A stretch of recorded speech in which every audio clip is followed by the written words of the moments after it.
Má ég aðeins fara yfir í símafyrirtækin vegna þess að það fyrirtæki sem heitir Sín sem lækkaði líka lækkaði 29% í febrúar. Það sé að Play 30, nummer 1 mesta lækkunin, -30 og svo kom Sín -29. Það sem í gangi það að við vorum að bera saman Sín og Síman daginn, svo manst þetta því og það hefur ekki mikla athygli og ég sé að fleiri hafa tekið það upp og þessar fallegu glærur sem ég bjóð til þarna.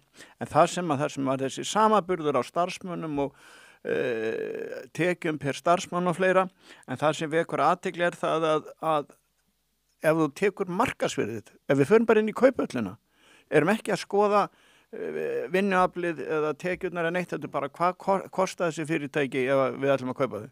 Og það þannig að Síminn metin hugsaður á 35 milljarða, Sín metið á 5 milljarða. Þannig að 5 sinnum 7 Síminn, hann 7 sinnum meiri á markaðnum í dag, heldur en Sín. Og ef við tökum Nóa, þá þeir með 16 milljarða, þannig að Nóa 3 sinnum verðmætara heldur en Sín, sem með fjölmiðlaútgáfuna og sem með fjarskiptaútgáfuna. Þannig að Síminn 7 sinnum verðmætari, Nóa 3 sinnum.